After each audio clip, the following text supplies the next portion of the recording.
Hey there. Tonight, I want you to close your eyes and imagine something. It's September 20th, 1519. You're standing on the docks of Sanlúcar de Barrameda, Spain, and you've just made the worst decision of your life. You've signed up for what they're calling a simple spice trading expedition to the Moluccas. The recruiters promised you'd be back within a year, maybe 2 at most, your pockets heavy with gold. They lied. You're about to embark on a journey that will kill 4 out of every 5 men who step aboard these creaking wooden ships. You'll eat rats and consider yourself lucky. You'll drink water so putrid it makes you vomit, then drink it again because there's nothing else. Your teeth will fall out. Your friends will die screaming from scurvy, starvation, or native arrows. And if you're one of the miraculous few who survive, you'll return 3 years later, broken, traumatized, and barely human. Welcome to Magellan's expedition, history's most catastrophic success story. So, dim the lights, settle into your bed, and let me tell you why being part of the first circumnavigation of the globe was quite literally a voyage through hell. And please, if you're watching from anywhere in the world, let me know in the comments below where you're listening from and what time it is, because while you're safe in your comfortable bed, we're about to journey back 5 centuries to when crossing the unknown ocean meant accepting that you probably wouldn't come back. The morning sun barely penetrates the grimy window of the Seville tavern where you've spent your last coins on watered-down wine. Your name is Diego, though nobody here cares about names anymore. You're just another desperate soul in a city flooded with unemployed soldiers from the Italian wars. The year is 1519, and Spain's ports teem with men like you, battle-scarred, broke, and willing to sign any contract that promises regular meals. When the well-dressed recruiter enters, speaking of a Portuguese captain named Fernão de Magalhães, Magellan to the Spanish, organizing an expedition to the Spice Islands, you barely listen to the details. 5 ships, he says. Good wages, better food, and a share of the profits from whatever spices you bring back. The Trinidad, San Antonio, Concepcion, Victoria, and Santiago. Names that sound like promises of glory, rather than the floating coffins they'll become. You make your mark on the contract with an X, not bothering to read the part about sailing west to reach the east, through seas no European has ever crossed. The recruiter smiles, knowing he's just signed another lamb for slaughter. Around you, other men celebrate their good fortune with the advance payment, a few maravedis that feel like wealth in your empty palm. You don't know that of the 237 men celebrating in taverns across Seville tonight, only 18 will see Spain again. You don't know that the Portuguese captain they speak of carries maps he won't share and plans he won't reveal. The Trinidad's deck swarms with activity as you haul your meager possessions aboard. A wool blanket, a knife, an extra shirt, and a small wooden cross your mother pressed into your hands years ago. Captain Magellan stands on the quarterdeck, a short, limping figure with intense dark eyes that seem to look through rather than at the chaos below. He speaks Portuguese to his officers, Spanish to the crew, and sometimes slips into a language you don't recognize when he thinks no one is listening. The other sailors whisper about him during the loading, how he served the Portuguese crown in India and Malacca, how he fell from favor after being accused of trading illegally with the Moors, how he convinced King Charles of Spain to fund this expedition when his own king refused. You're assigned to the Trinidad as an able seaman, which means you'll spend your days hauling ropes, scrubbing decks, and climbing the rigging in all weather. The ship's master shows you the space where you'll sleep, a patch of deck barely wide enough for your body, where you'll wedge yourself between coils of rope and spare sails. Below deck, the hold fills with supplies. 2,300 pounds of biscuits, 200 barrels of sardines, 910 pounds of cheese, countless jars of honey and olive oil, It seems like enough to feed an army. But the quartermaster mutters that it's meant to last 2 years for 50 men. You watch them load the trade goods too. Bells, mirrors, coloured cloth, brass bracelets. Toys for whatever natives you might encounter, the officers say. Your last night in Seville brings no sleep, as the city celebrates your departure with the cruel enthusiasm of those staying behind. From the ships, you watch torches dance along the waterfront, while merchants make final deals and prostitutes extract final payments from sailors who won't need money where they're going. The priest arrives at midnight to bless the fleet, his Latin prayers drifting across the water like a funeral rite. You're ordered to kneel on the rough deck planks as he sprinkles holy water that tastes of the Guadalquivir River's mud, blessing you for a journey he privately believes will end in damnation. The Spanish officers cluster together, already forming factions against Magellan and his Portuguese loyalists. Juan de Cartagena, Inspector General of the fleet and captain of the San Antonio, makes no effort to hide his contempt for serving under a Portuguese commander. You overhear him telling Gaspar de Quesada, captain of the Concepcion, that King Charles made a mistake trusting a traitor who abandoned his own country. The tension crackles through the fleet like lightning before a storm. Below deck, the rats have already found the food stores. You can hear them scratching through the hull's planking. The ship's boys, some no more than 12 years old, huddle together for mothers they'll never see again.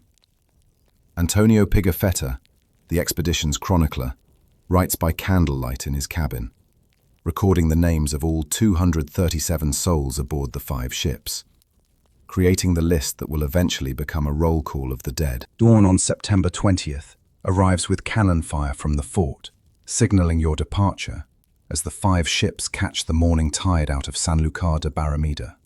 You work the capstan with 7 other men, muscles straining to raise the anchor, while the boatswain's whistle shrills commands you're still learning to interpret. The Trinidad leads the convoy, her square sails filling with an eastern wind that pushes you toward the Atlantic's vast unknown. Behind you, Spain shrinks to a brown line, then a memory, then nothing at all. The work begins immediately. You learn that sailing means constant labor, that the romance of sea travel exists only in tavern songs. Your hands bleed from hauling rough hemp ropes. Salt spray burns the wounds, and the boatswain's mate carries a knotted rope to encourage those who work too slowly. The ship's hierarchy reveals itself through pain.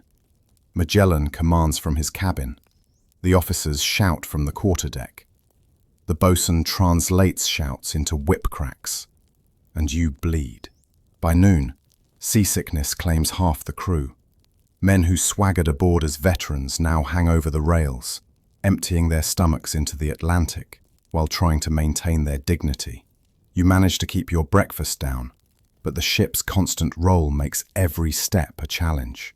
The experienced sailors laugh at the suffering, knowing it will pass in a few days, knowing too that worse agonies await. That first night at sea, you try to sleep on the tilting deck, but between the ship's groaning timbers and the sound of men retching, rest remains impossible. 6 days out from Spain, you make your first stop at the Canary Islands, and already the fleet shows signs of trouble. The San Antonio has been lagging behind, her captain, Juan de Cartagena, deliberately slowing to test Magellan's patience. When the ships anchor at Tenerife, you watch Spanish soldiers from the island garrison row out with news that makes Magellan's face darken. His Portuguese enemies have sent caravels to intercept and arrest him as a traitor.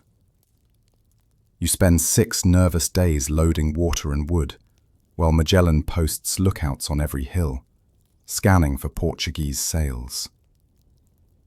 The Canary Islands should feel like a paradise after the ship's confines.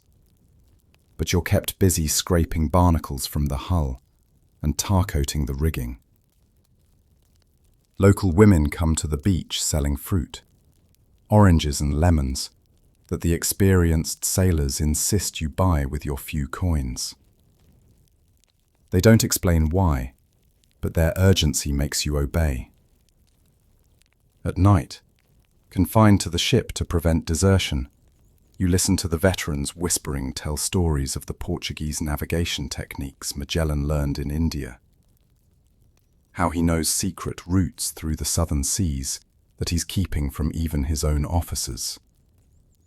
The tension between Magellan and Cartagena erupts during a dinner aboard the Trinidad. Through the cabin windows, the crew watches the two men shouting, Cartagena questioning why a Portuguese traitor should command Spanish ships. Magellan's hand goes to his sword. Cartagena reaches for his, and for a moment, it seems the expedition might end in bloodshed before it truly begins. The Atlantic crossing begins under clouds that promise storms, and Magellan sets a course that makes no sense to anyone who knows traditional Portuguese routes. Instead of following the African coast south, he heads southwest into open ocean, trusting his secret knowledge, while his Spanish captains grow more suspicious with each passing league. You learn the rhythm of sea life. 4 hours on watch, 4 hours of labour, 4 hours of rest that never comes.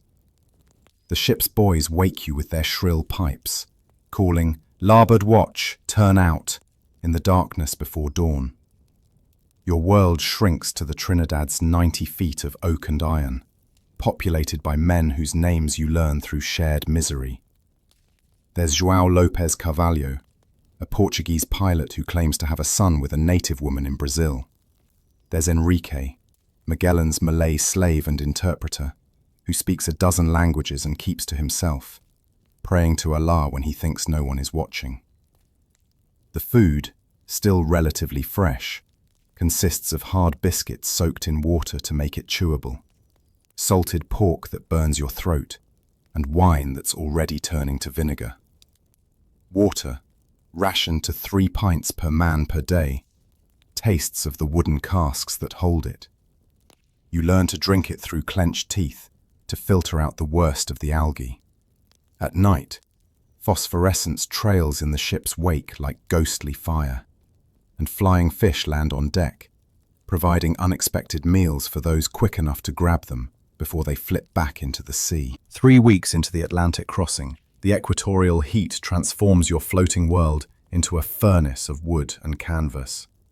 The sun bears down so fiercely that the deck planks burn through your rope-soled shoes, and the tar between the boards melts into sticky rivers that trap unwary feet. You're ordered aloft to adjust the sails, climbing ratlines that sear your palms while the ship rolls through long swells. From the maintop, 60 feet above deck, you can see the entire fleet spread across the ocean. 5 tiny wooden specks on an endless blue desert. The height should bring cooler air, but even here the heat suffocates. The low tempers fracture like dried wood. A fight breaks out between a Basque sailor and a Portuguese gunner over a cup of water, ending with both men flogged at the mainmast while the crew watches in enforced silence. Magellan orders the punishment himself, his face revealing nothing as the boatswain's mate counts out 20 lashes that leave both men's backs resembling raw meat. The lesson is clear. Discipline will be maintained regardless of nationality or suffering. That night, strange lights appear in the rigging. St. Elmo's fire, the veterans call it. Electrical phantoms that dance along the yards like supernatural visitors. Some sailors drop to their knees in prayer, seeing it as divine blessing. Others, especially the older Portuguese hands who've sailed to India, mutter that it's an omen of storms ahead. Enrique, Magellan's slave, watches the lights with an expression you can't read, whispering in his Malay tongue, words that sound like warnings. The storms Enrique predicted arrive with vengeance as you approach the Brazilian coast. Waves tall as churches crash over the bow, turning the deck into a churning river that threatens to wash men overboard with each surge. You're ordered to help secure the guns, massive bronze cannons that break loose from their lashings, and roll across the deck like demon-possessed battering rams. One catches a Portuguese sailor named Goncalo against the rail, crushing his leg so thoroughly that bone splinters poke through the skin. His screams rise above even the storm's howling, until the surgeon's saw ends them in merciful unconsciousness. For 3 days, you exist in a world without up or down, just endless motion that makes eating impossible and sleeping dangerous. Men lash themselves to the rigging to avoid being swept overboard, but this brings its own terrors, as the ship rolls so far that the yards dip into the ocean, submerging anyone tied to them. You watch the ship's boy named Pedro, barely 14, disappear under a wall of green water while secured to the foremast. When the ship rights itself, he dangles limp as laundry, drowned while tied safely to the ship. The storm passes as suddenly as it arrived, leaving devastation in its wake. The San Antonio has lost her foremast, the Santiago's rudder hangs broken, and every ship reports men missing or dead. Magellan orders the fleet to limp toward the Brazilian coast for repairs, but even this relief carries danger. Portugal claims these lands, and any Portuguese ship encountering them would be within rights to arrest or sink the Spanish fleet. The Brazilian coast appears through morning mist, like a green wall of jungle pressing against the sea. And on December 13th, you anchor in the bay Magellan names Santa Lucia. Native canoes surround the fleet within hours. The Guarani people, naked except for bright parrot feathers in their hair, offering fish and fruit for trade. They climb aboard without fear, marveling at everything metal, while the crew marvels at their women, who wear nothing but paint and smile at suggestions they clearly don't understand. For the first time in months, fresh food fills your belly. Mangoes, pineapples, cassava root, and meat from animals you can't identify. The natives trade a whole pig for a single knife, a week's worth of fruit for a small mirror. Some sailors immediately disappear into the jungle with native women, returning days later with stupid grins and stories the priest forbids them from telling. But paradise has teeth. João Lopes Carvalho, the pilot who claimed to have a native son, actually finds him here. A boy of 12 who looks at his father without recognition. Carvalho weeps openly, trying to explain through gestures who he is, while his son backs away, frightened. The repairs take 2 weeks, during which you learn that the jungle's beauty hides dangers. Serpents that drop from trees, tiny fish that swim up your piss stream if you relieve yourself in the river, insects that lay eggs under your skin. 3 men die from eating the wrong fruit, their faces swollen beyond recognition. Another vanishes entirely, either deserted or taken by something in the green darkness that watches from beyond the beach. Leaving Brazil the day after Christmas, Magellan turns the fleet south into waters that grow colder with each passing day. You've traded tropical paradise for something far worse. The search for a passage through the southern continent that may not even exist. The Spanish captains openly question the route now, but Magellan produces maps he's kept hidden, claiming to show a strait discovered by previous Portuguese expeditions. Juan de Cartagena examines them and declares them forgeries, leading to another confrontation that ends with Magellan stripping him of the San Antonio's command and placing him under arrest. The new captain, Antonio de Coca, proves incompetent within days, running his ship aground on a sandbar that takes 2 days to escape. As January 1520 arrives, you enter the Rio de la Plata, an estuary so vast that Magellan believes it might be the sought passage. For days you sail inland, through brown water that gradually turns fresh, hope rising with each mile, until the river narrows to nothing. The failure crushes morale. Men who've stayed loyal begin that Magellan is either mad or deliberately leading them to death. The food from Brazil rots in the heat, maggots appearing in the fruit within days. Fresh water turns green in its barrels. The salted meat develops a fur of mold that must be scraped off before eating. You notice the rats growing bolder, no longer running when men approach. One morning, you wake to find one gnawing on your leather shoes, so hungry it doesn't flee even when you kick at it. February brings you to waters no European has charted, where sea lions, the size of horses, roar challenges from rocky shores, and penguins stand like confused soldiers in formal dress. The coast turns hostile, cliffs of grey stone rising from angry seas, offering no shelter from storms that arrive with increasing frequency. Magellan names every bay and cape after saints, as if holy names might protect you from the obvious truth that this land wants you dead. The cold penetrates everything now.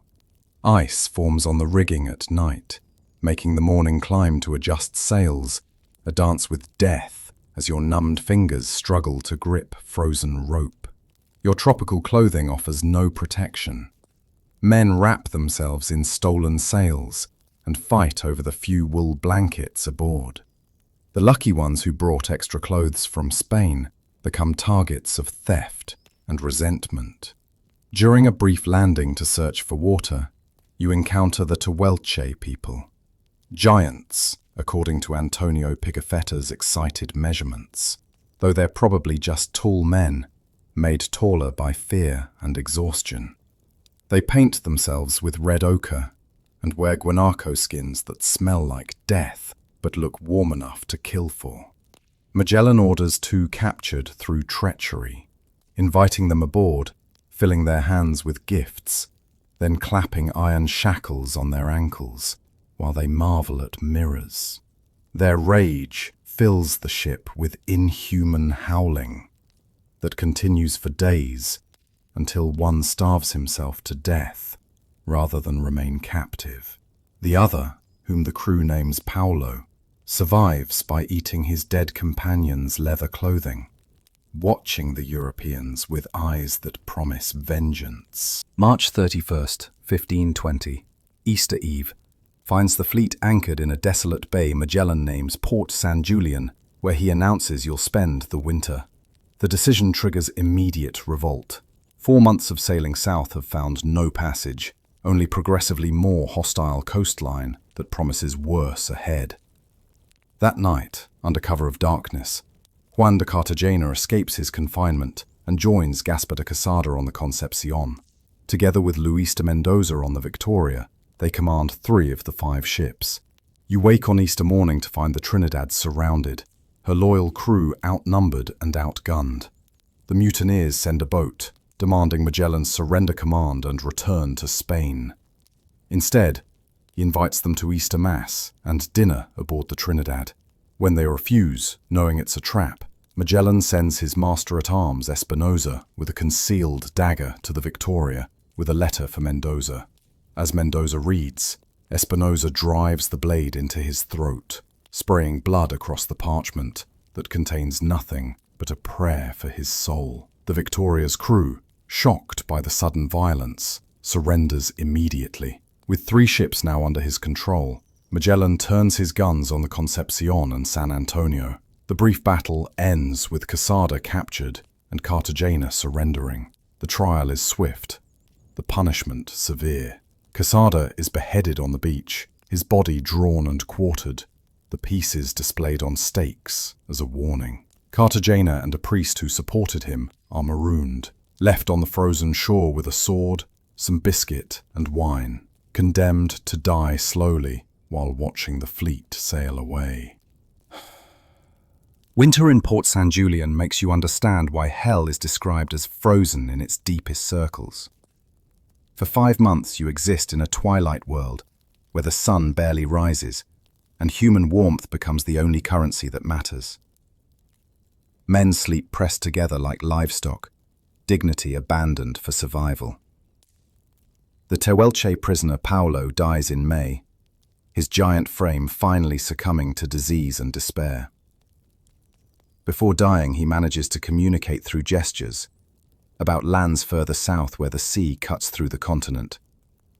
Or perhaps he's simply describing rivers. No one can be sure.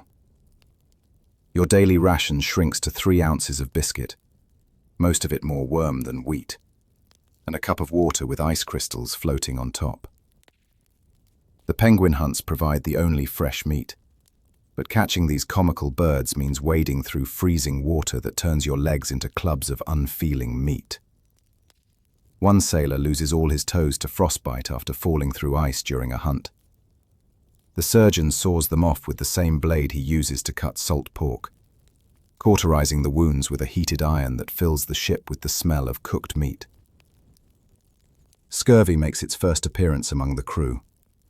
Your gums swell and bleed, teeth loosening in their sockets like fence posts in mud. The few oranges bought in the Canaries are long gone, their protective power exhausted. Men chew leather, believing it might help, until even the rats become a fought-over delicacy. You catch one in early July, roasting it over a candle flame and eating everything but the bones, which you suck for marrow. August brings rumors of spring and orders to prepare for departure. But first Magellan sends the Santiago south to scout for the passage.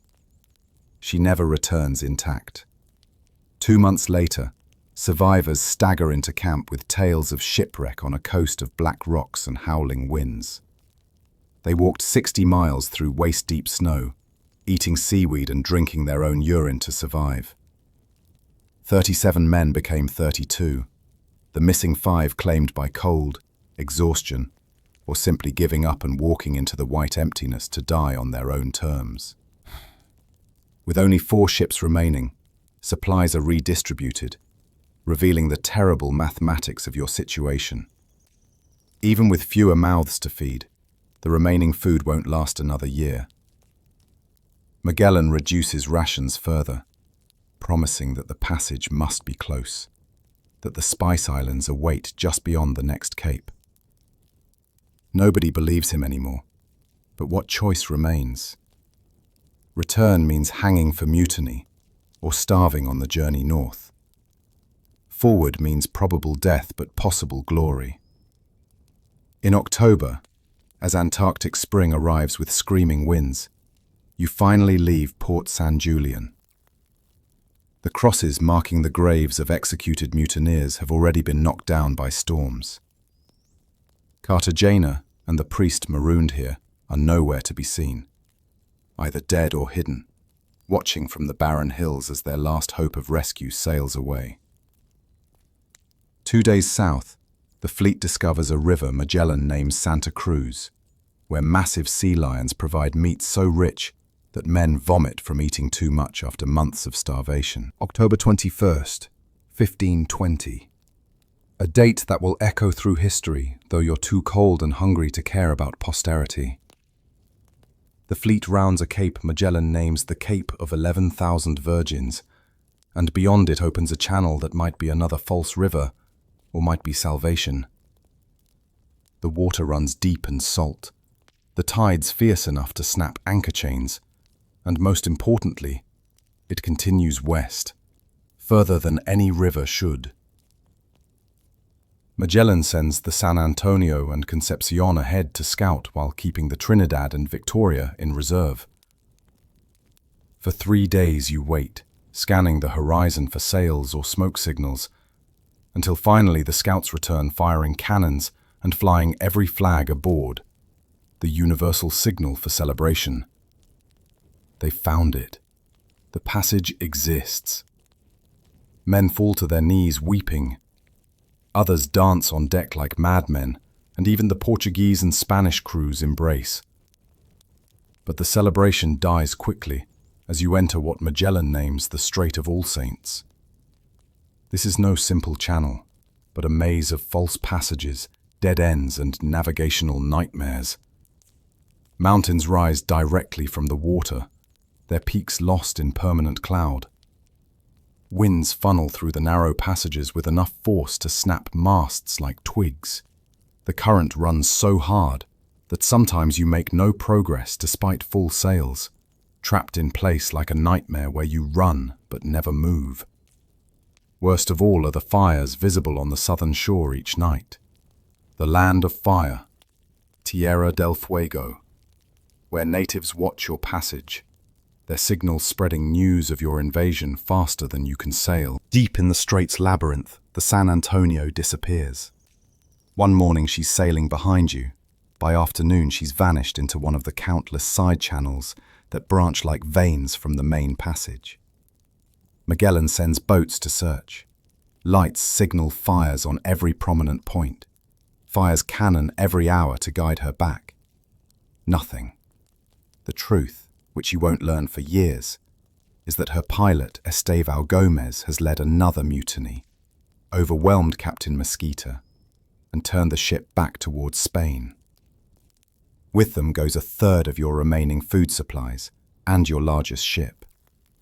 The loss devastates morale, but Magellan pushes forward with demonic determination.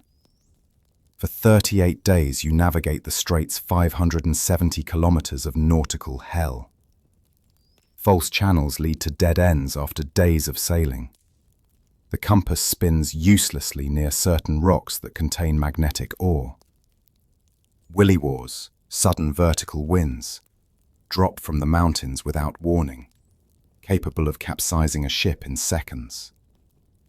You sleep in wet clothes because there's no point in drying them. Salt crystallizes in your hair and beard until you look like an old man frozen in ice. The constant wind drives men mad. One Portuguese sailor stuffs oakum in his ears and still hears it screaming, finally throwing himself overboard rather than listen to another hour of nature's howling. Native canoes shadow you through the entire passage, never approaching but always watching. Their occupants naked, despite temperatures that would kill a European in minutes. At night, their fires reflect off the water like stars fallen to earth. Beautiful and terrifying in equal measure. November 28th, 1520. You emerge from the strait into an ocean so calm that Magellan names it Pacific, a cosmic joke you won't understand for months. Behind you lies the known world. Ahead stretches blue infinity, without a single charted island. Magellan gathers all hands on the Trinidad's deck for a ceremony that feels more like a funeral than a celebration. He promotes loyal officers, distributes a small bonus of wine, and makes a speech about glory that rings hollow in everyone's ears. Then he reveals his estimates. The Spice Islands lie just a few weeks' sail to the northwest. He's wrong by approximately 10,000 miles, but none of you know enough astronomy to challenge his calculations. The three remaining ships, Trinidad, Victoria, and Concepcion, carry barely 170 men, down from the original 237. The food supplies, already critically low, must now sustain a Pacific crossing that Magellan believes will take 3 weeks. It will take 3 months. You don't know this yet. You're still capable of hope, still believe that the worst lies behind you. That first week in the Pacific feels like paradise after the strait. Steady winds push you northwest at good speed. The sun returns to warm your frozen bones, and flying fish provide fresh meat. Some men even sing again, their voices rusty from disuse. But the ocean's immensity begins to reveal itself. Day after day of nothing but water in every direction. No birds, no clouds, just endless blue meeting endless blue at a horizon that never changes. 3 weeks into the Pacific, the flying fish disappear. The wind continues steady, pushing you into an ocean that seems to have no end and no life. The water turns a deep blue-black that hurts to look at, reflecting the sun like a mirror made of sapphire. No seaweed, no birds, no dolphins, just water so clear You can see straight down into the abyss where light fails, and imagination populates the darkness with monsters. The rations are cut again. 2 ounces of worm-filled biscuit and 3 cups of water that tastes of rot.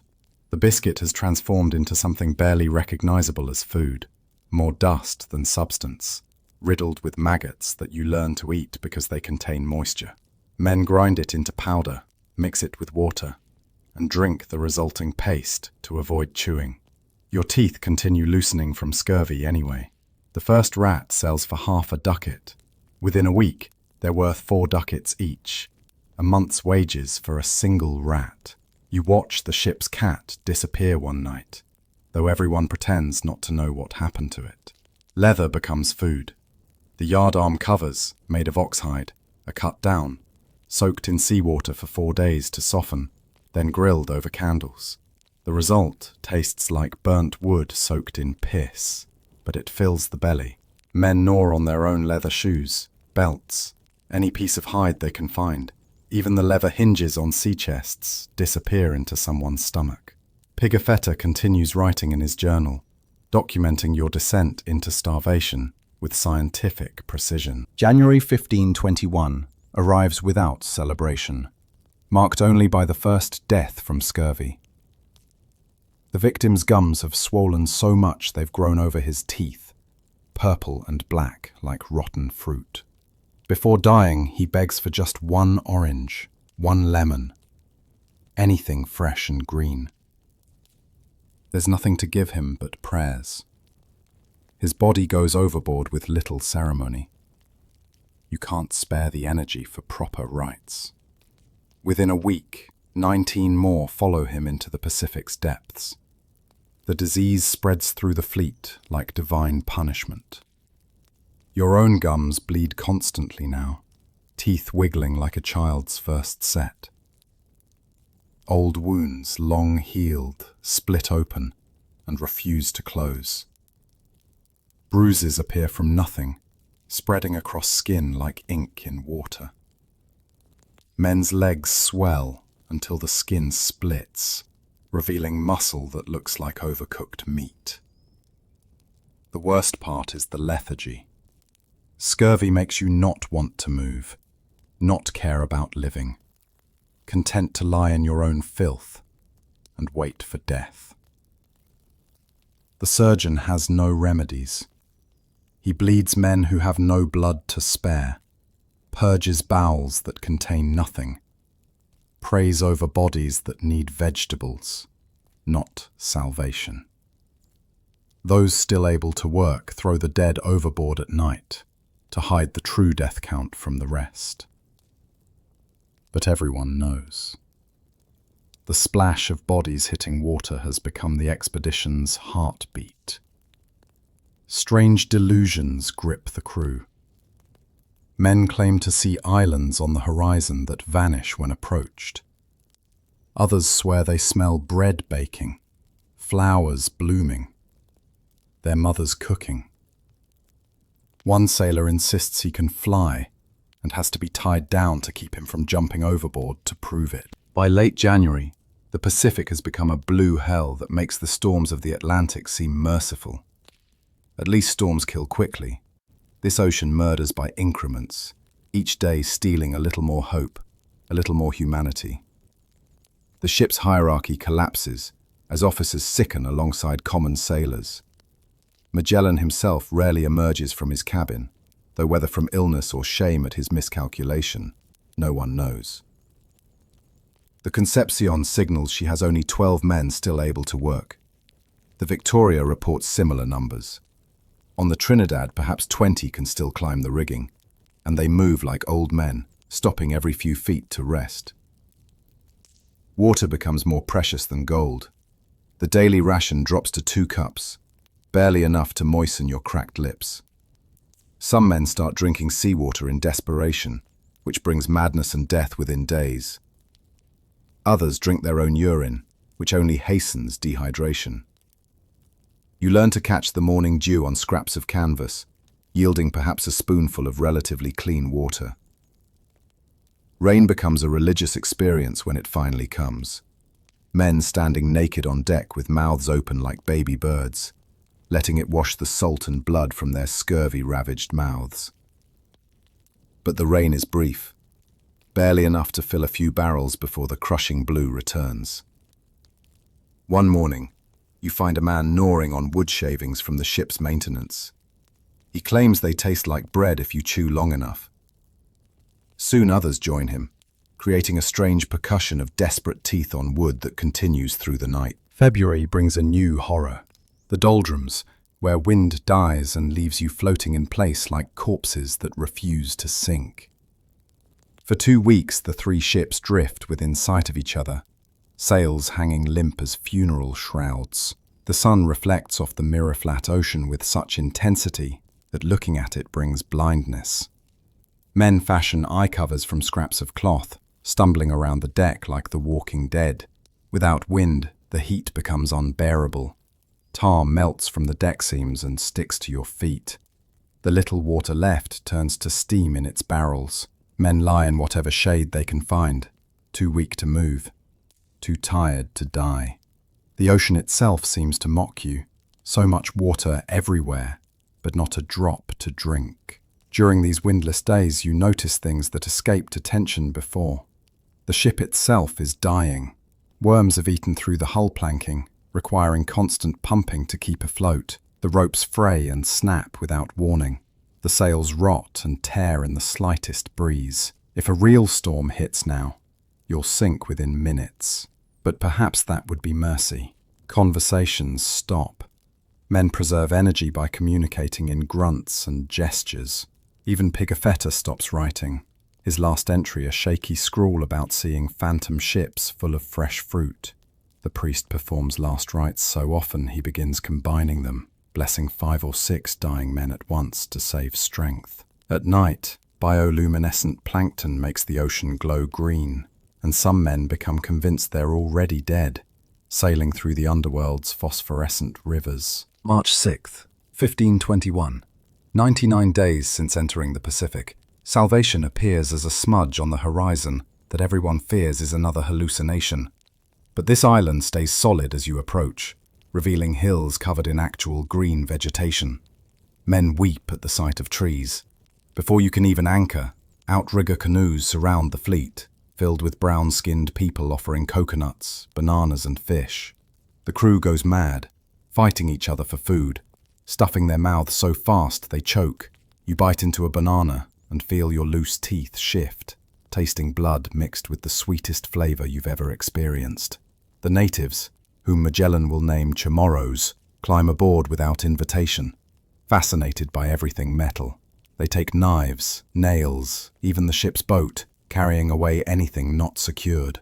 Magellan calls them thieves and names their island Ladrones, Island of Thieves. But you understand their perspective. Why shouldn't they take these strange objects that wash up on their shores, attached to ships full of dying men? The confrontation escalates when the crew tries to stop them from taking the ship's boat. Crossbow bolts and musket fire kill 7 natives before they retreat. Magellan orders a shore party to burn their village and retrieve the boat, returning with dozens of pigs, chickens, and enough fruit to feed everyone. You gorge yourself on fresh food, feeling your shrunken stomach rebel, but unable to stop eating. Some men die from the shock of real food after months of starvation. Their bodies simply can't process it. Others recover with miraculous speed, scurvy symptoms retreating within days of eating fruit. A week of recovery at Guam transforms your crew from walking corpses back into something resembling men. Gums stop bleeding, teeth firm up in their sockets, and the energy to complain returns, a sure sign of improving health. Magellan, his reputation as a navigator somewhat restored by actually finding land, pushes west toward what he believes are the Spice Islands. He's wrong again. On March 16th, you reach what will later be called the Philippines, though Magellan names them the archipelago of San Lazaro. The islands appear one after another, like a chain of emeralds against the blue, each promising food, water, and rest. But most importantly, When Enrique speaks to the natives in Malay, they understand him. After 2 years of sailing west to reach the east, you finally arrived in known waters. The emotional impact breaks men in different ways. Some laugh hysterically, others pray, still others simply stare at the realization that Magellan's insane plan actually worked. The world is indeed round, and you can reach Asia by sailing west. At the island of Homonhon, you anchor for genuine rest. The natives here are friendly, bringing food without trying to steal everything in return. You spend days doing nothing but eating and sleeping on solid ground that doesn't move. Your body slowly remembers what it means to be human. Hair stops falling out. Wounds begin healing. And for the first time in months, you defecate something solid. Small victories that feel like miracles. Pigafetta resumes his journal with renewed vigor, describing the natives' gold jewelry, their elaborate tattoos, their boats that move faster than European vessels, despite being made from hollowed logs. The island of Cebu appears like a proper kingdom after months among savages. The natives wear silk, trade in gold, and their Raja, Humabon, rules from a palace of wood and thatch that seems magnificent to your salt-burned eyes. Magellan sees opportunity for glory beyond mere survival. On April 14th, he orchestrates a mass conversion that would be comical if it weren't so consequential. Raja Humabon agrees to become Christian, mostly because Magellan's canons speak louder than his priests. You watch 800 Cebuanos receive baptism in a single day, water poured over heads that nod without understanding, accepting a God they can't comprehend to avoid the guns they understand perfectly. The Spanish crew celebrates this miracle with the last of the wine, while you notice the natives' confused expressions as they're given Christian names to replace ones their families used for generations. Magellan grows drunk on this easy power, declaring himself God's instrument for converting the heathens. He promises Humabon that Spanish authority will make him supreme over all neighboring islands. The chief of nearby Mactan Island, named Lapu-Lapu, refuses to submit to either Christ or Cebu. Magellan takes this as a personal insult to God and Spain, forgetting that he commands 3 damaged ships with crews of walking skeletons, not the mighty armada that left Seville. He boasts that European armor and weapons will defeat any number of native warriors. The veterans who fought in Italy try to warn him about the dangers of underestimating enemies on their own ground. But Magellan's conviction has transformed into something beyond reason.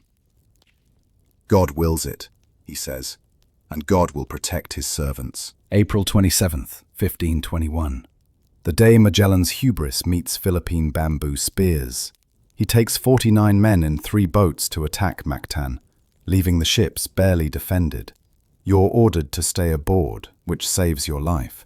From the Trinidad's deck, you watch the boats disappear around the island's point, then wait through hours of silence, broken only by distant sounds that might be battle, or might be wind. The survivors return near sunset, with a story that ends Magellan's dreams of circumnavigation.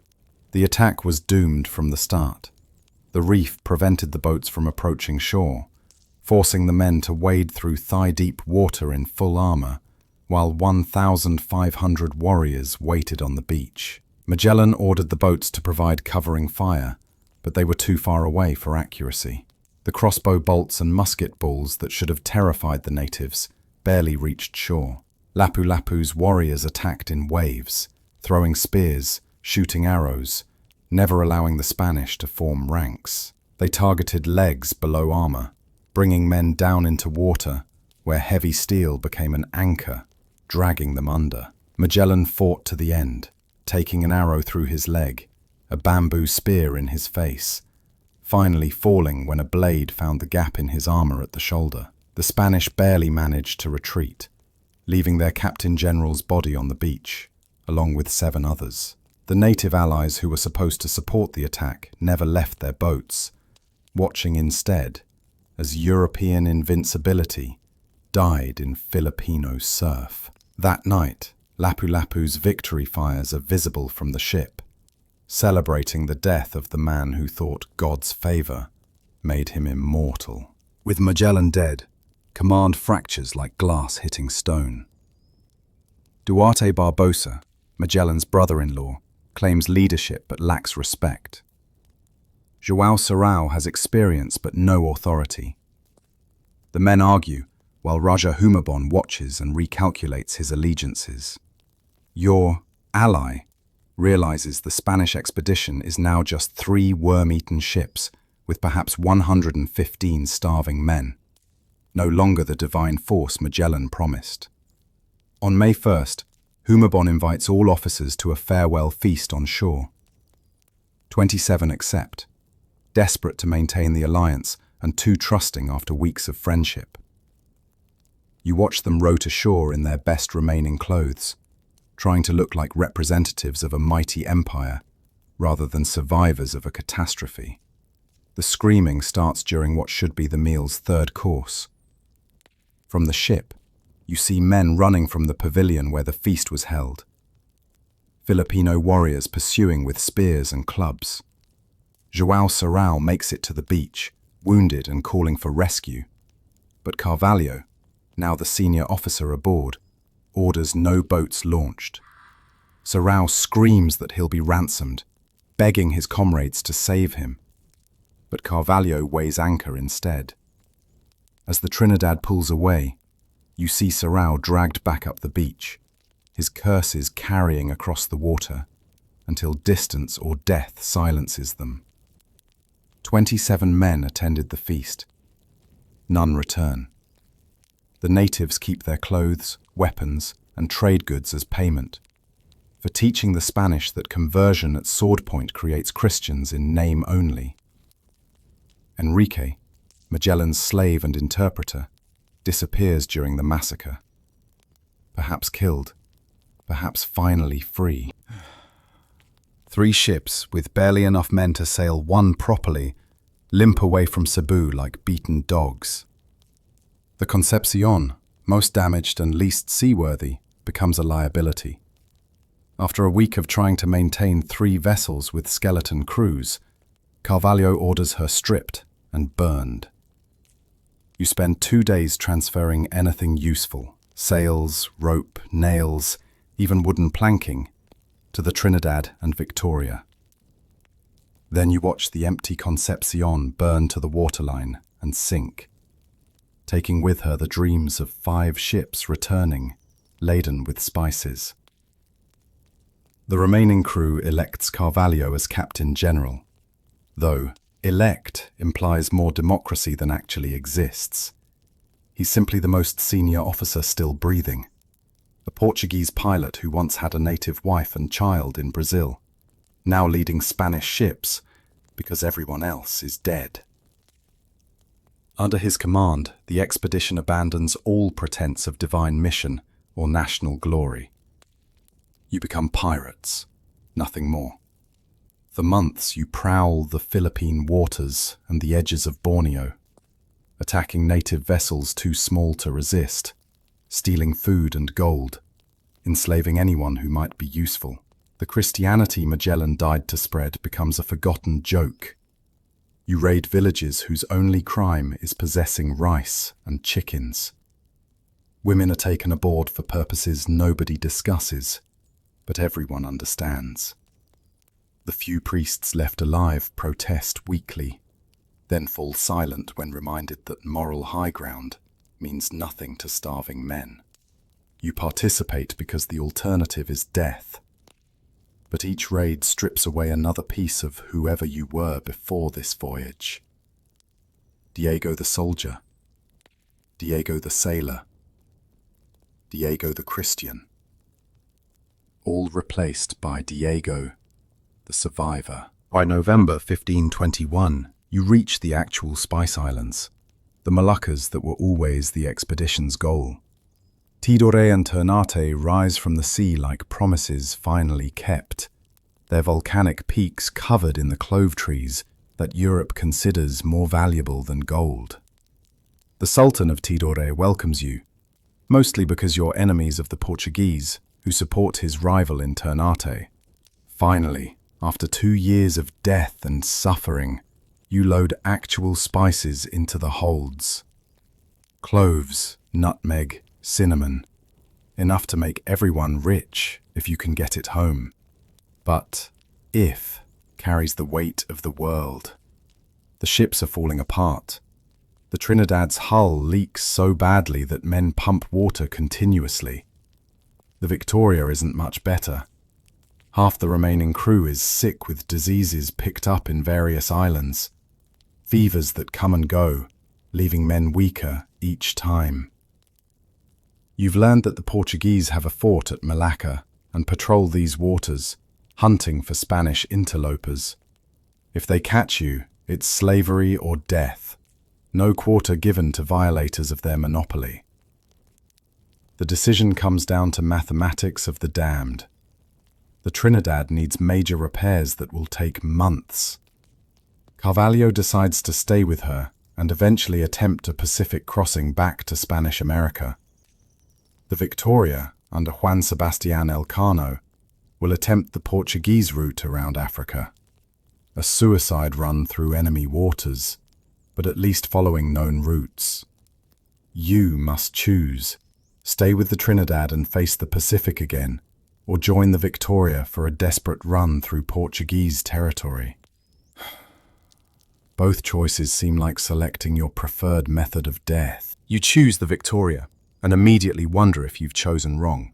On December 21st, 1521, she departs Tidore with 47 European crew and 13 native slaves taken during the pirate months.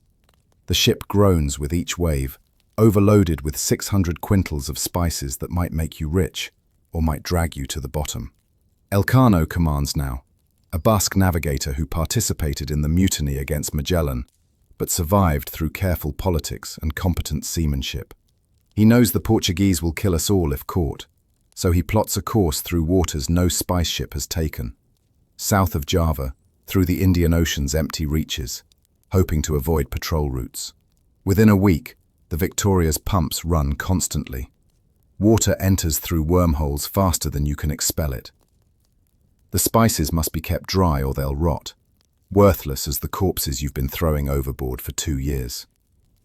You work in shifts, 4 hours pumping, 4 hours sailing, 4 hours of exhausted sleep if the ship doesn't need emergency repairs. The native slaves die first, unused to ship's diseases and European cruelty. Their bodies go overboard at night, no words spoken, no records kept. By January, you're navigating through waters where Portuguese charts show, "Here be monsters," and you almost wish the monsters were real. At least that would be an interesting death. Instead, you face the slow degradation of watching the Victoria dissolve around you, while trying to preserve cargo that Europe considers more precious than your lives. February 1522 finds you in the Indian Ocean's vast emptiness, where the Victoria fights for every mile against monsoon winds that want to push you back toward the Spice Islands. The mainmast cracks during a storm, held together now with rope and prayers. You've wrapped it with anchor cable and spare yards, creating a splint for a giant's broken bone. Each gust of wind makes it creak ominously, promising catastrophic failure at the worst possible moment. Food runs low again, the pattern of your life these past 3 years. The rice taken from Filipino villages has weevils that have weevils. You eat them anyway, protein being protein. Rainwater collection becomes an art form. Every surface that can channel water has a bucket beneath it. During storms, you stand on deck with open mouths, letting fresh water wash away the salt crystallized in your throat. But between storms come the calms. when the Victoria sits motionless under a sun that seems personal in its hatred.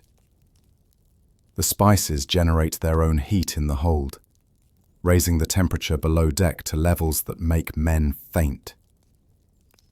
You take turns going below to check the pumps, limited to minutes before the heat overwhelms you.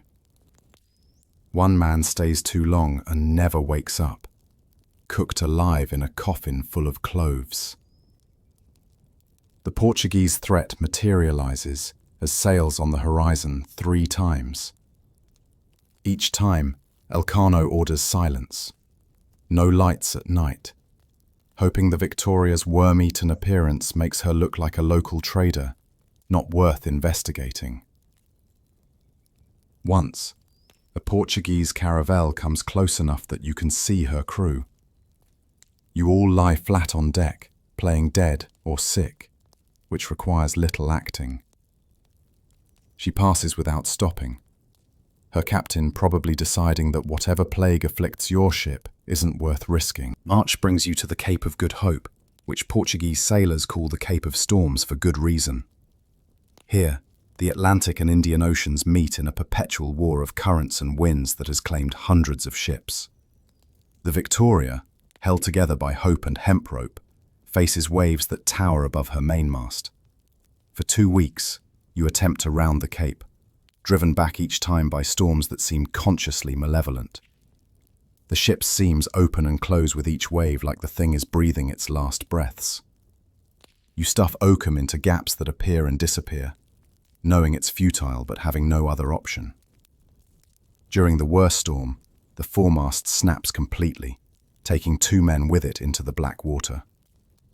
There's no attempt at rescue.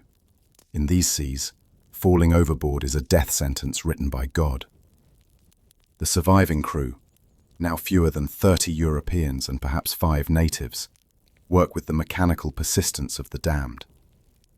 Everyone knows the ship is dying, but stopping work means dying faster. On the 3rd attempt, Elcano finds a gap between storms, and the Victoria limps around the Cape into the Atlantic. You've now circumnavigated Africa's southern tip, entering waters that lead toward home. The realization brings no joy, only exhaustion. Spain remains thousands of miles north.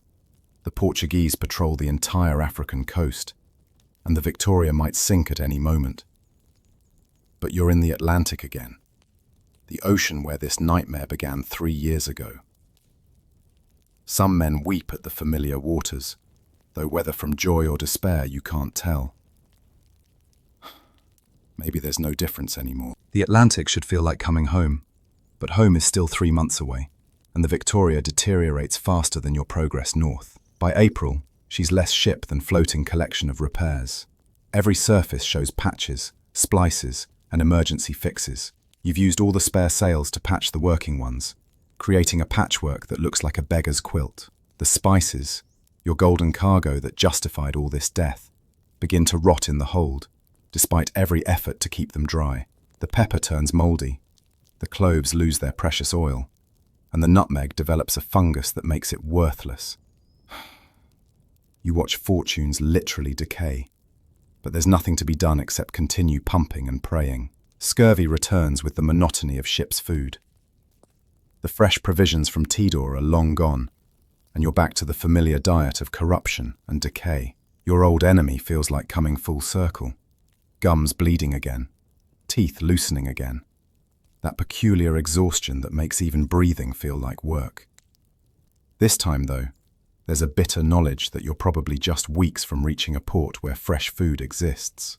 The Portuguese island of Santiago lies ahead, and Elcano faces an impossible choice. Attempt to reach Spain without stopping, and certainly watch the crew die of scurvy and thirst. Or risk stopping at a Portuguese port where you might be arrested, but might also survive. Democracy returns briefly as the crew votes. The decision is unanimous. Better to risk Portuguese prison than certain death at sea. At least prisoners get fed. July 9th, 1522. Santiago Island appears like a Portuguese paradise and potential prison combined. Elcano concocts a story. You're a ship from the Americas, storm-damaged and seeking provisions. The Portuguese officials seem suspicious, but allow trade. For the first time in months, you eat fresh food. Fruit that makes your bleeding gums sing with pain and healing. Vegetables that taste like forgotten dreams. Meat that isn't preserved in salt or crawling with maggots. The crew trades cloves for supplies, each transaction weighted with the fear of discovery. While 13 men go ashore for more provisions, someone talks. Maybe it's the cargo of cloves that gives you away. Or maybe someone recognizes the Victoria as one of Magellan's ships. Portuguese soldiers arrive to arrest the shore party. From the ship, you watch your comrades marched away in chains, knowing they've survived 3 years of hell, only to end in Portuguese custody. Elcano doesn't hesitate. He cuts the anchor cable and flees under cover of darkness. The 13 men left behind scream from the dock, begging not to be abandoned, their voices carrying across the water like the ghosts of all those left behind before. Now you're down to 22 Europeans and a handful of dying natives, racing for Spain with Portuguese ships certainly in pursuit. The Victoria, already more wish than ship, must survive another 1,500 miles. You pump, you sail, you try not to think about the men in Santiago's prison, wondering if they're the lucky ones. At least they'll survive. The rest of you might be free, but freedom and death have become increasingly difficult to distinguish. The final run to Spain becomes a race between the Victoria's disintegration and the Spanish coast. Every dawn brings the question, will she float another day? The pumps never stop now.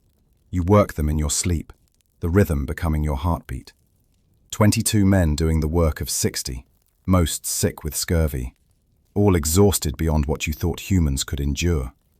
The natives have all died, their bodies given to the Atlantic without ceremony or thought.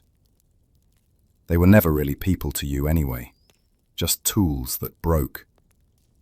The guilt of that realization adds another weight to souls already crushed. Navigation becomes guesswork as clouds hide the stars for days. Elcano steers by instinct and prayer, hoping he's heading toward Spain and not back out into the Atlantic's embrace. The ship's compass spins wildly, affected by the tons of metal in the spice cargo. You might be sailing in circles for all anyone knows. Water runs out with 500 miles to go. The last barrel, when opened, contains more slime than liquid. Men drink it anyway, straining it through their shirts to remove the worst chunks. Some try drinking seawater mixed with wine vinegar, an old sailor's trick that doesn't work, but provides the illusion of action. Your urine turns dark brown, then stops altogether. The human body, you learn, can survive longer without water than anyone imagined, though survive becomes a flexible term. Men still work, still pump, still adjust sails, but they move like ghosts of themselves, automated by 3 years of routine rather than conscious thought. September 6th, 1522, a date that will echo through history, though you're too weak to care. The Spanish coast appears through morning haze like a dream you're afraid to believe. Sanlúcar de Barrameda, the same port you left 3 years ago with 5 ships and 237 men. Now, 1 ship returns with 18 Europeans who can still stand. You're one of them, though standing requires leaning against something solid. The port officials don't recognize the Victoria at first. She looks like a ghost ship, sails hanging in tatters, hull so worm-eaten that daylight shows through in places, pumps still spraying water over the side in endless streams. When Elcano announces you've circumnavigated the globe, the officials think he's mad. No one believed it possible. They ask for Magellan, and the crew's silence provides the answer. You drop anchor in the same spot where the expedition began, the circle complete. Some men fall to their knees on deck, kissing the wood that carried them around the world. Others stand silent, unable to process that the journey has actually ended. The church bells begin ringing when word spreads, but the sound seems distant, unreal. You've been gone so long that some wives have remarried, believing their husbands dead. Children born after your departure are walking and talking. Spain continued without you, while you existed in a 3-year nightmare that no one who wasn't there will ever truly understand. The customs officials board to inspect the cargo, and even through their greed, you see their shock at your condition. Your skeletons wearing skin, ghosts that somehow learned to sail. The procession to the church of Santa Maria della Victoria should be triumphant, but you shuffle through Seville's streets like a funeral march of the living dead. 18 Europeans who circumnavigated the globe, each carrying a candle that weighs like iron in your weakened grip. Citizens line the streets, but their celebrations die when they see you up close. Women cross themselves, children hide behind their mothers, and men who knew you before can't recognize the wraiths you've become. In the church, you fulfill the vow made 3 years ago, to honor Our Lady of Victory if any survived. The prayer comes out as whisperers from throats too damaged by scurvy and dehydration to speak normally. Some men collapse during the service, their bodies finally allowed to surrender after 3 years of refusing to die. The priest performs the ceremony quickly, perhaps afraid you'll die in his church and curse it. After the service, you're taken to the hospital of San Juan de Dios, where nuns recoil from your appearance and smell. You haven't seen a mirror, but their faces tell you enough. The first real meal, bread, wine, cheese, makes you vomit. Your stomach has forgotten how to process normal food. It will take weeks before you can eat without pain, months before the scurvy fully retreats, years before the nightmares stop, if they ever do. The doctors examine you with the fascination usually reserved for medical curiosities. They've never seen bodies pushed so far beyond normal human endurance. You're written about in medical texts, though they focus on the physical damage, not the parts of you that will never heal. The accounting begins while you recover in the hospital. The Victoria's cargo of cloves, even damaged and partially rotted, sells for enough to cover the entire expedition's cost and provide profit. The investors are pleased. The dead don't factor into their calculations. King Charles summons Elcano to court, knights him, and grants him a coat of arms showing a globe with the motto, Primus circumdedisci me. You were first to encircle me. Elcano becomes the hero of a story that began with Magellan, while you and the other common sailors receive your wages, the same amount promised 3 years ago, with no bonus for being the first humans to sail around the world. The 18 survivors are celebrities for exactly as long as it takes to tell your story. Then Spain moves on to other concerns: wars with France, troubles in the Americas, the endless hunger for gold. You discover that the Trinidad, which stayed in the Spice Islands for repairs, attempted the Pacific crossing back to America and failed. Captured by the Portuguese, most of her crew died in prison. Only 4 men from that ship ever see Spain again, arriving years later with their own tales of horror. Total expedition survivors who complete the circumnavigation, 35 out of 237. You're not just a survivor, you're a statistical impossibility. The mathematicians calculate that you've lost a day somewhere, having sailed west continuously. The Earth's rotation stole 24 hours from your life, though after everything else stolen, friends, health, sanity, 1 day seems trivial. Recovery is its own journey, measured in small victories. The first night you sleep without dreaming of the Pacific, the first meal that stays down, the first step without leaning on walls. Your teeth firm up in their sockets, though several are gone forever. Hair regrows in patches, leaving you looking mangy for months. The physical healing is visible, trackable, but other damage runs deeper. You can't stand being in enclosed spaces. They remind you of the ship's hold. The sound of pumping water sends you into cold sweats. The smell of cloves makes you vomit. your body remembering the hold's heat and death, even if your mind tries to forget. You attempt returning to normal life, but what is normal after circling the globe? You've seen the world is round, proved it with your body's suffering, but most people still argue it's flat. You've eaten rats and leather, watched friends die of diseases that don't have names, survived storms that shouldn't be survivable. How do you explain this to someone whose greatest adventure was walking to the next town? The other survivors understand, but you avoid each other, each a reminder of things better forgotten. When you do meet, conversations die quickly, replaced by silent drinking that never brings the oblivion you seek. The memories are etched too deep, carved into bones that ached with scurvy, frozen into skin that knew both tropical heat and Antarctic cold. Some survivors return to sea, unable to live on land.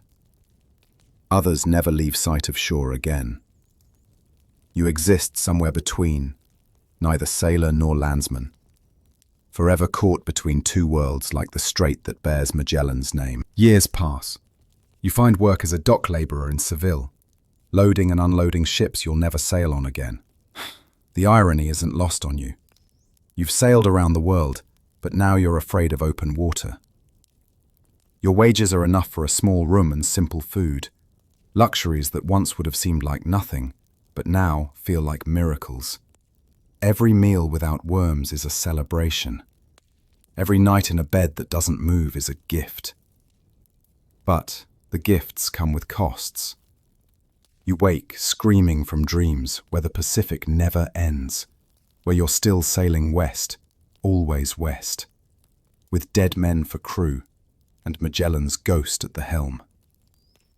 The neighbors complain, but what can you tell them? That you dream of eating your own shoes? That you see faces of dead friends in every crowd?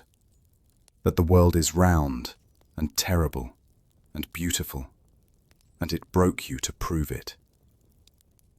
Sometimes young sailors, eager for glory, ask about the voyage. You try to warn them, but they see only the romance.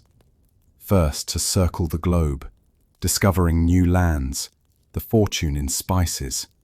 They don't understand that the price of glory is measured in corpses, that discovery means watching friends die of diseases without names, that the fortune went to men who never left Spain, while you received wages that couldn't buy back your sanity. You've become a living relic, a curiosity pointed out in taverns. That's Diego. He sailed with Magellan. As if that explains everything. As if those 5 words contain 3 years of horror. 237 men, reduced to 35. And the proof that the world is round, but the cost of proving it might not be worth paying. The news arrives in 1525. Juan Sebastian Elcano is dead. He attempted another voyage to the Spice Islands, couldn't resist the call despite knowing what it costs. His ship disappeared in the Pacific, that ocean that seems infinite and hungry for European bones. You're not surprised. The sea doesn't let survivors go easily. Of the 18 men who reached Seville in 1522, half are already dead. Some from lingering effects of scurvy, others from drinking themselves to death. A few from simply giving up. The will to survive that kept you alive for 3 years doesn't translate to normal life. Without the daily fight against death, some men just stop fighting altogether. You attend the memorial service for Elcano in Seville's cathedral. The priest speaks of glory and God's plan. But you think of Elcano in the Pacific, possibly eating leather again, possibly already dead, certainly regretting his return to the water. The other survivors at the service look like you, aged beyond their years, standing apart from normal society, forever marked by what you've seen and done. After the service, You drink with 2 other survivors in a tavern that overlooks the port. From here you can see ships preparing for voyages to the Indies, their crews young and eager, believing themselves immortal. You don't warn them anymore. Why ruin their illusions? They'll discover the truth when the food runs out, when scurvy takes their teeth, when the Pacific shows them that the Earth is vast and hostile and doesn't care about human ambition.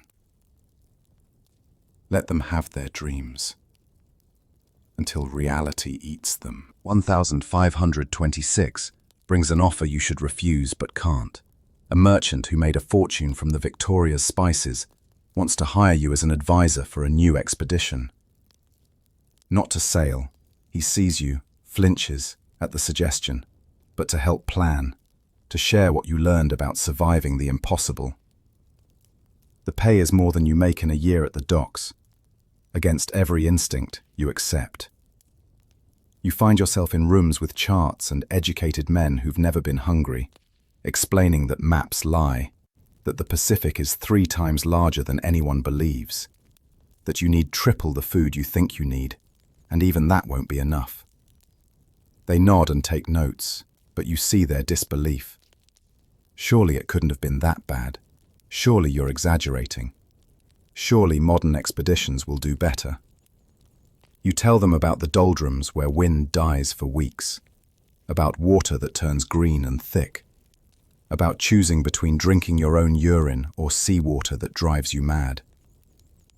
They write it all down, but you know they're writing the words of a madman, humoring you for your experience, while discounting your warnings as trauma speaking. The expedition launches with 200 men and promises of better preparation. Within 3 years, 12 return.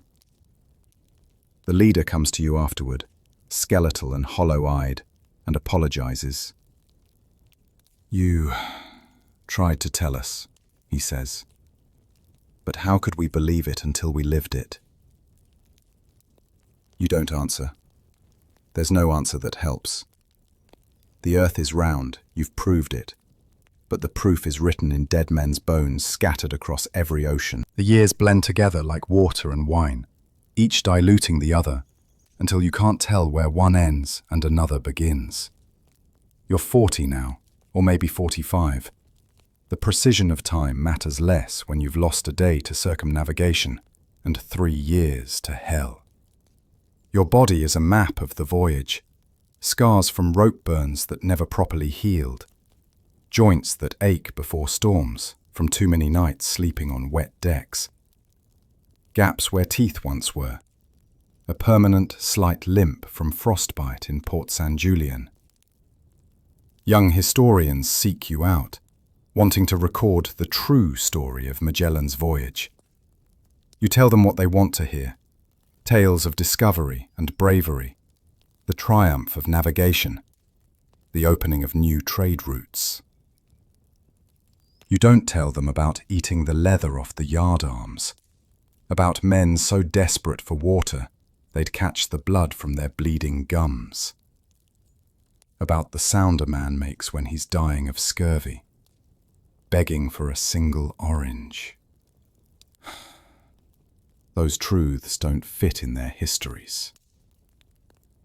Spain has built a mythology around the voyage now.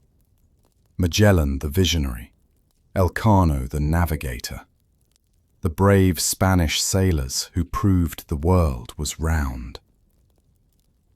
Nobody mentions the mutinies, the massacres, the months of piracy. Nobody asks what happened to Enrique, Magellan's slave who spoke all those languages. Nobody counts the Chamorros, Filipinos, or natives who died because Europe wanted cheaper spices. You've become part of the mythology yourself, a living artifact that proves the story true, while your actual truth remains untold. Too terrible for history books. In 1529, the Treaty of Zaragoza sells Spain's claim to the Spice Islands to Portugal for 350,000 ducats. With a signature, everything you suffered for becomes Portuguese property. The islands you reached by sailing west now belong to those who sail east. The irony is perfect and terrible. Men died for those cloves, those nutmegs, those pieces of bark that Europe calls cinnamon. You ate your shoes, your friends, and pieces of your soul to reach those islands. And now bureaucrats trade them for gold in rooms where no one has ever been hungry. The other survivors react differently to the news. One drinks himself unconscious for a week. Another laughs until he cries, then cries until he can't stop. You feel nothing, which frightens you more than rage would. The voyage has hollowed you out, left you empty of strong feelings about anything, except the desire to never be hungry again. You've saved enough money to buy a small house outside Seville, away from the sea's sight and smell. You grow vegetables in a garden, simple foods that would have seemed like miracles during those Pacific months. Tomatoes that burst with juice, lettuce that crunches with freshness, onions that make you cry for reasons having nothing to do with memory. Sometimes you find yourself hoarding food, hiding bread in strange places, unable to fully believe the abundance will last. Your neighbors think you're eccentric, the old sailor who survived Magellan's voyage and came back strange. They're right, but they don't understand that strange is what happens when normal breaks and can't be repaired. Winter 1530 brings a fever that feels familiar. The tropical diseases from the Spice Islands never really left, just waited. You sweat through nights that smell of cloves and death, dreaming you're back in the Pacific, always in the Pacific, that blue desert that has no end. In your delirium, dead friends visit. Magellan limps through your room, still bleeding from his wounds, asking why you survived when better men died. The Tehuelche giant Paulo stands in the corner, starved to skeletal proportions, watching with eyes that ask, what gave you the right to live? The fever breaks after a week, leaving you weaker, but somehow clearer. You realize you've been dying since the voyage ended, just slowly, pretending to live, while waiting to join the majority who didn't make it home. But there's something else, too. A strange pride that you were there, that you did the impossible, that your suffering helped prove the earth is round, even if no one understands the cost. Only 8 of the original 18 survivors remain alive now. You gather sometimes, less to talk than to simply exist near others who understand. No words are necessary. You all carry the same ghosts, dream the same dreams, wake to the same memories of water everywhere, and none to drink. One survivor, Francisco Albo, still sails, unable to live on land. Another, Martin Mendez, has become deeply religious, spending his days in church, trying to understand why God spared him. You've found your own answer in that vegetable garden, in the simple act of growing food, of never being hungry, of proving daily that you survived for something, even if it's just tomatoes and onions. Spring 1531 arrives with news that Antonio Pigafetta has published his account of the voyage in Venice. The chronicler who survived by watching and writing while others worked and died has become famous for telling the world what you lived. You obtain a copy, expensive but necessary, and read your own life transformed into adventure. He writes of noble Magellan, brave sailors, exotic lands, and triumphant return. The mutinies become minor disagreements. The starvation becomes shortage of provisions. The months of piracy disappear entirely. The Filipinos who killed Magellan become savages who couldn't appreciate civilization. It's your story, but not your truth. Yet this is what will survive, what history will remember. Pigafetta's words, not your scars. You consider writing your own account, but who would believe a common sailor over an educated chronicler? Besides, the truth is too heavy for paper, too terrible for ink. It lives in your bones that ache before storms, in your gaps where teeth once were, in your dreams where the Pacific never ends. Let Pigafetta have his glory. Let Spain have its myth. You have your garden, your small house, your hard-won knowledge that you can survive anything, because you already have. The voyage is ending now, not in some dramatic moment, but in the slow fade of survivors dying naturally, of memories becoming stories, becoming legends, becoming lies. Soon, no one will remain who knows what it really cost to prove the earth is round. But you know. Every morning when you wake on solid ground, every meal you eat without counting grains of rice, every night you sleep without fear of washing overboard, you know what you survived, what you lost, what you gained. The world is round. You sailed around it. That truth belongs to you in ways no chronicler can capture, no treaty can sell, no history can contain. You were there when humanity first circled its own planet. And that's enough.